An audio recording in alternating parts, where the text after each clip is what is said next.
To only IAS. आज है 1 सितंबर 2020। तो आइए स्टार्ट करते हैं आज के करंट अफेयर्स एमसीक्यूज और देख लेते हैं अपना पहला क्वेश्चन। हमारा पहला question, nationally determined contributions NDC transport initiative for Asia TIA, ये इसका पूरा नाम है। ये एक प्रकार का ज्वाइंट प्रोग्राम है जो कि 4 सालों के लिए या 4 सालों का जो ड्यूरेशन है उसके लिए लॉन्च किया गया है। चूंकि ये ज्वाइंट प्रोग्राम है मतलब इसमें एक से ज़्यादा बॉडीज़ होंगी, तो कौन सी ऐसी बॉडीज़ हैं जो आपस में सपोर्ट करके या मिलकर इस प्रोग्राम को चला रही हैं। आपके पास 3 पॉइंट्स हैं। Those are nature conservation, United Nations Environment Programme या फिर न्यूक्लियर सेफ्टी। अब बताना है आपको ये कि इनमें से जो बॉडीज़ आपके सामने हैं कौन सी इसे ज्वाइंटली लॉन्च कर रही है या चला रही है और कौन सी इसमें इन्वॉल्व नहीं है। अगर आपने अपना सही जवाब सोच लिया हो तो बात करेंगे। देखिए यहाँ पर जो सही जवाब है वो है C, 1 and 3 ओनली। मतलब कि जो पहला पॉइंट आपके सामने है नेचर कंजर्वेशन और न्यूक्लियर सेफ्टी, वो तो इसमें इन्वॉल्व हैं, लेकिन United Nations Environment Programme is not part of this joint programme. Nationally determined contribution, इसका मतलब आप समझ रहे होंगे कि एक देश नेशनली यानी कि अपने लेवल पे अपने कंट्रीब्यूशन को डिटरमाइन करता है कि आखिर हम क्या कंट्रीब्यूट करने वाले हैं। तो ये जो इनिशिएटिव है ये ट्रांसपोर्ट से एसोसिएटेड है, इतना तो आपको आइडिया लग ही गया होगा। इसमें देखिए 3 बॉडीज़ हैं। इंटरनेशनल क्लाइमेट इनिशिएटिव IKI, जो कि एक जर्मन मिनिस्ट्री फॉर एनवायरनमेंट है, उससे एसोसिएटेड है। दूसरा है नेचर कंजर्वेशन और तीसरा है न्यूक्लियर सेफ्टी। नीति आयोग ने अभी हाल ही में इंडिया के लिए जो nationally determined contribution NDC transport initiative for Asia है उस कंपोनेंट को लॉन्च किया कि हमारा नेशनली कंट्रीब्यूशन क्या होगा। जो NDC TIA है इसका उद्देश्य ये है कि हम एक कॉम्प्रिहेंसिव अप्रोच अपनाएं ताकि हम डीकार्बोनाइज ट्रांसपोर्ट को प्रमोट कर सकें इंडिया, वियतनाम और चाइना में। ठीक है, देखते हैं अगला प्रश्न। अगला प्रश्न रिमोट लर्निंग रीचेबिलिटी के बारे में है। ये एक रिपोर्ट है जिसे अभी हाल ही में रिलीज किया गया है। ये रिपोर्ट किसने रिलीज की है ये आपसे पूछा जा रहा है। ऑप्शंस में है यूनाइटेड नेशंस चिल्ड्रन फंड, जिसे आप यूनिसेफ भी बोलते हैं, UNDP, United Nations Education Scientific and Cultural Organisation UNESCO और ग्लोबल पार्टनरशिप फॉर एजुकेशन। सही जवाब बताइए। अगर आपने अपना सही जवाब सोच लिया हो तो इसका सही जवाब ए है। ये जो इनिशिएटिव है यूनाइटेड नेशंस चिल्ड्रंस फंड से एसोसिएटेड है, उन्होंने ही इस रिपोर्ट को रिलीज किया है। इस रिपोर्ट की बात हम कर रहे हैं, it's not an initiative, it's a report. देखिए जो ये रिपोर्ट है इसमें एक्चुअली में ये बताने का प्रयास किया जा रहा है कि कोविड-19 के आने के बाद ऑनलाइन क्लासेस का दौर शुरू हुआ या ऑनलाइन एजुकेशन को प्रमोट किया जाने लगा। इन दैट केस जो रिमोट एरिया में रहने वाले लोग हैं उनके लिए लर्निंग रीचेबिलिटी क्या है उसे ही आउटलाइन करने का प्रयास किया गया और उसकी लिमिटेशंस को जज किया गया कि आखिर रिमोट एरिया में रहने वाले लोग इस प्रकार की ऑनलाइन एजुकेशन को कैसे एक्सेस कर पाएंगे। ये बताया गया कि इंडिया में लगभग 1.5 मिलियन लोग या 1.5 मिलियन स्कूल्स ऐसे हैं जो राइट नाउ पेंडेमिक की वजह से क्लोज्ड हैं, जिसने 286 मिलियन स्टूडेंट्स को अफेक्ट किया है प्राइमरी और सेकेंडरी लेवल पर, जिसमें 49% गर्ल्स हैं और ऑनलाइन एजुकेशन का फ़ायदा रिमोट एरियाज़ में इन्हें नहीं मिल पा रहा है। जो अगला प्रश्न है वो नेशनल हेल्थ अथॉरिटी के बारे में है। 2 स्टेटमेंट आपके सामने हैं। पहला तो ये है कि ये ministry of health and family welfare के कंट्रोल में अथॉरिटी वर्क करती है और दूसरा स्टेटमेंट ये है कि ये रिस्पॉन्सिबल है इंडिया की जो एक flagship public health insurance assurance scheme है जिसे नाम दिया गया था आयुष्मान भारत प्रधानमंत्री जन आरोग्य योजना, या आप इसे आयुष्मान भारत योजना के नाम से भी पॉपुलरली जानते हैं, तो ये उसे इंप्लीमेंट करती है। तो बताइए कौन सा स्टेटमेंट यहाँ पर करेक्ट है, कौन सा इनकरेक्ट है। अगर आपने अपना जवाब सोच लिया हो तो हम बात करेंगे। आपको लग सकता है कि नेशनल हेल्थ अथॉरिटी है तो ऑब्वियस सी बात है ministry of health and family welfare में होना चाहिए, बट ऐसा नहीं है। ये स्टेटमेंट इनकरेक्ट है, केवल दूसरा स्टेटमेंट करेक्ट है।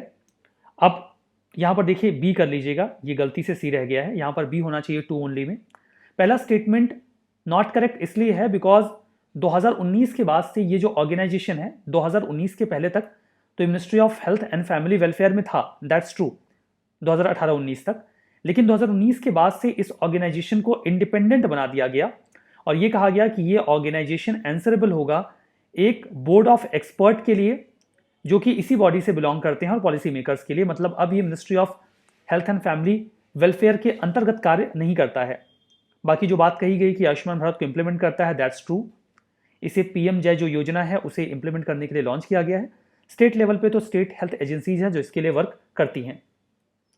जो अगला प्रश्न है वो चुनौती next generation startup challenge contest के बारे में है। यह हाल ही में लॉन्च किया गया है। किसके तहत, मतलब किसके अंडर में ये लॉन्च किया गया? Ministry of electronics and information technology, ministry of communication, ministry of earth sciences, ministry of heavy industries and public enterprises. सही जवाब बताइए, कौन सी मिनिस्ट्री ने इस इनिशिएटिव को लॉन्च किया है? स्टार्टअप्स की बात है। स्टार्टअप तो किसी भी एरिया में हो सकते हैं, किसी भी फील्ड में हो सकते हैं। अब देखिए, अगर आप थोड़ा एलिमिनेशन करना चाहें तो आप अंदाजा लगाने की कोशिश कर सकते हैं। Ministry of earth sciences. अब अर्थ साइंसेस में कोई स्टार्टअप जाए और काम करे, ये बहुत अनयूजुअल लगेगा। तो अर्थ साइंसेस को समझ के, इसकी मीनिंग समझ के आप इसे एलिमिनेट कर सकते हैं। हैवी इंडस्ट्रीज, आपको लगता है कोई स्टार्टअप खोलेगा और सीधा हैवी इंडस्ट्रीज में एंट्री कर देगा? It will be very unusual. तो आप यहां पर इसे भी एलिमिनेट कर सकते हैं। मिनिस्ट्री ऑफ कम्युनिकेशन और ministry of electronics and information technology, IT, आपको क्या लगता है स्टार्टअप्स किस में खुलने की ज़्यादा संभावना होगी? कम्युनिकेशन की लाइन भी स्टार्टअप्स को मौका दे सकती है, but that will be more investment seeking. तो कम्युनिकेशन वाला थोड़ा हार्ड होगा, बट हो ये भी सकता है, फिर भी केस 50-50 का आ जाएगा। लेकिन अगर आप देखें तो इलेक्ट्रॉनिक्स या आईटी में स्टार्टअप्स को स्टैब्लिश करना उतना मुश्किल नहीं होगा जितना कि कम्युनिकेशन या बाकी की मिनिस्ट्रीज के जो सब्जेक्ट मैटर्स हैं उनमें। तो आप अंदाजा इससे लगा सकते हैं। यही आपका जवाब भी है। Ministry for electronics and information technology ने इस चैलेंज को ऑर्गेनाइज किया था, जिसका उद्देश्य ये था कि जो स्टार्टअप्स हैं सॉफ्टवेयर प्रोडक्ट्स, उनमें उन्हें थोड़ा और ज़्यादा इंसेंटिवाइज किया जाए। टीयर 2 टाउन्स में वो जाकर अपना जो फंक्शन है वो स्टार्ट करें। इस कंटेस्ट में लगभग 300 स्टार्टअप्स जो हैं स्पेसिफिक एरिया में उन्हें आइडेंटिफाई किया जाएगा और उन्हें 20 लाख रुपीस तक का फंड दिया जाएगा, अदर फैसिलिटीज दी जाएंगी ताकि वो पोर्ट्रे कर सकें कि आखिर वो किस फील्ड में जाके अच्छा परफॉर्म कर सकते हैं। स्कीम में देखिए कई तरीके के एरिया सेलेक्ट किए गए हैं, लाइक एडुटेक यानी कि education, agritech, fintech solution for masses, supply chain and logistic management, infrastructure, medical health, job और स्किलिंग से जो एसोसिएटेड फील्ड्स हैं उनको। 95 करोड़ का फंड भी गवर्नमेंट ने अलोकेट किया है, बजट भी अलोकेट किया है। अगला प्रश्न SIDS के बारे में है, that stands for small island developing states. दो स्टेटमेंट है। SIDS सिट्स, ये मैरीटाइम कंट्रीज का, मतलब ये जो सिट्स हैं ये मैरीटाइम कंट्रीज हैं जिनके सिमिलर सस्टेनेबल डेवलपमेंट चैलेंजेस हैं, मतलब इनके challenges more and less similar है।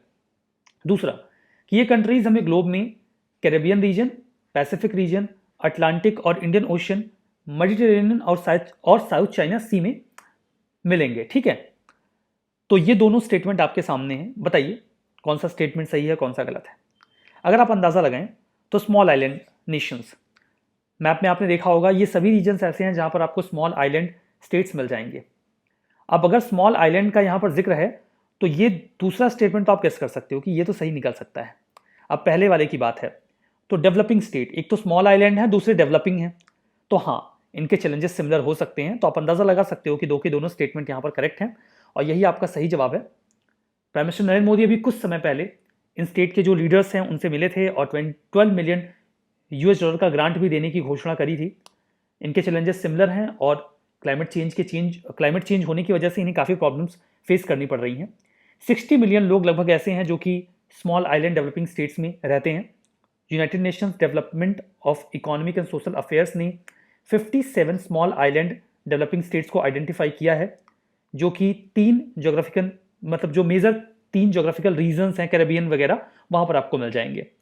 जो अगला प्रश्न है वो एमनेस्टी इंटरनेशनल के बारे में है। पहला स्टेटमेंट ये है कि ये एक इंटरनेशनल NGO है जो लंदन में 1961 में फाउंड किया गया था। दूसरा ये है कि ये गवर्नमेंट या फिर अदर एंटिटीज जो हैं अगर वो ह्यूमन राइट का वायलेशन करते हैं या उन राइट का वायलेशन करते हैं जिन्हें universal declaration of human right में आइडेंटिफाई किया गया था, तो वो उसे पब्लिसाइज करने का प्रयास करते हैं। तो बताइए कौन सा स्टेटमेंट करेक्ट है, कौन सा इनकरेक्ट है?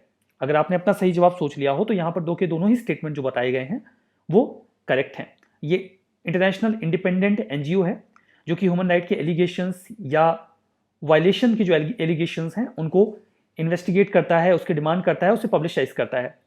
अभी देखिए दिल्ली में राइट्स हुए थे, तो ये जो बॉडी है, ये जो NGO है, उसका ये मानना है कि यहाँ पर ह्यूमन राइट के वायलेशंस हुए और वो उसे इन्वेस्टिगेट करना चाहते हैं, ठीक है, इंडिपेंडेंट इन्वेस्टिगेशन की डिमांड कर रहे हैं, ये लोग ऐसा करते हैं। तो ये एनजीओ है, बात हो चुकी है, पर्पस भी हमने देख ही लिया है। नोबेल प्राइज इन्हें पीस के लिए 1977 में मिला था। India global forum global human right movement का पार्ट है, जो कि एमनेस्टी इंटरनेशनल ही रन करती है। जो अगला प्रश्न है वो सुपरनोवा के बारे में है। पहला स्टेटमेंट यह है कि सुपरनोवा यूजुअली हमें मिल्की वे गैलेक्सी में, जो कि अपनी गैलेक्सी है, वहां पर दिखते हैं।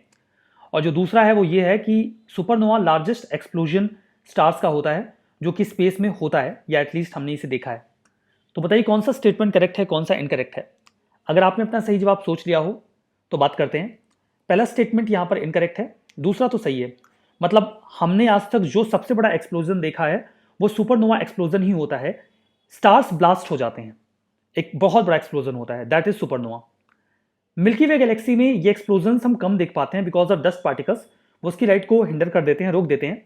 तो हमें अपनी गैलेक्सी के एक्सप्लोजन दिखते नहीं हैं, लेकिन दूसरी गैलेक्सीज में अगर ये एक्सप्लोजन होते हैं तो हम उन्हें आइडेंटिफाई कर पाते हैं, डिटेक्ट कर पाते हैं। तो जो पहला स्टेटमेंट है यहाँ पर वर्ड ऑफन है। ऐसा नहीं कि हमारी मिल्की वे गैलेक्सी में नहीं होते हैं, वहां भी होते हैं, बट हमें ऑफन नहीं दिखते हैं क्योंकि हम देख नहीं पाते हैं।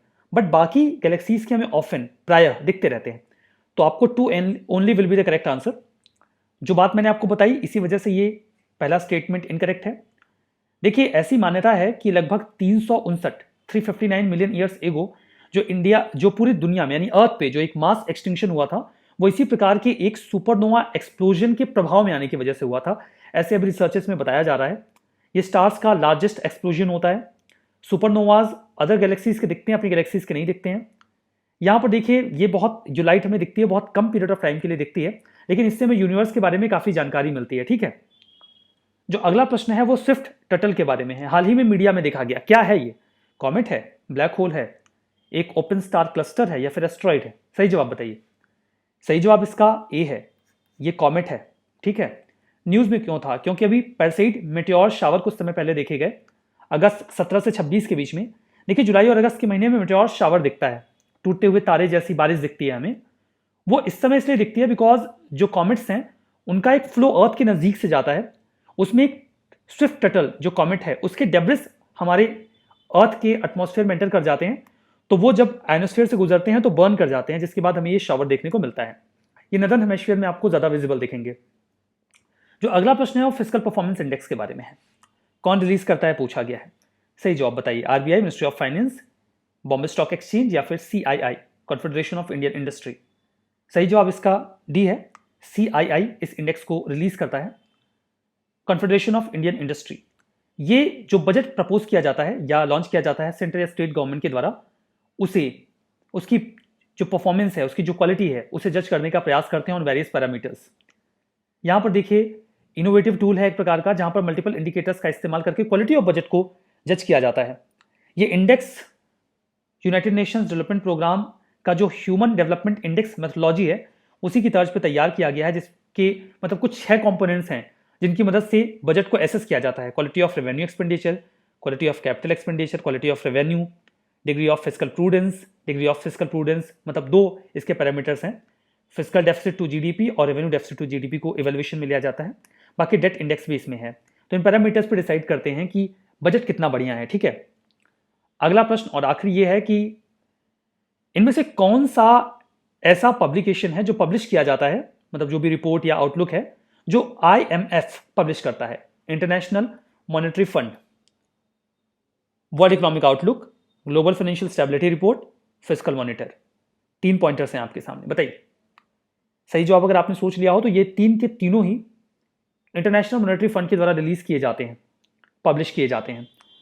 वर्ल्ड इकोनॉमिक एंड फाइनेंशियल सर्वे जो कि आईएमएफ करती है, उसी के पार्ट के रूप में वो कई तरीके के पब्लिकेशंस निकालती है, मल्टीलैटरल सर्विलांस रिपोर्ट्स वगैरह निकालती है, like world economic outlook, global financial stability report, fiscal monitor.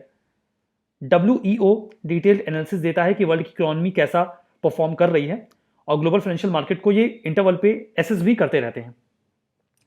देखिए, हमारा जो कोर्स है CSU बैच 2 वो लॉन्च हो चुका है।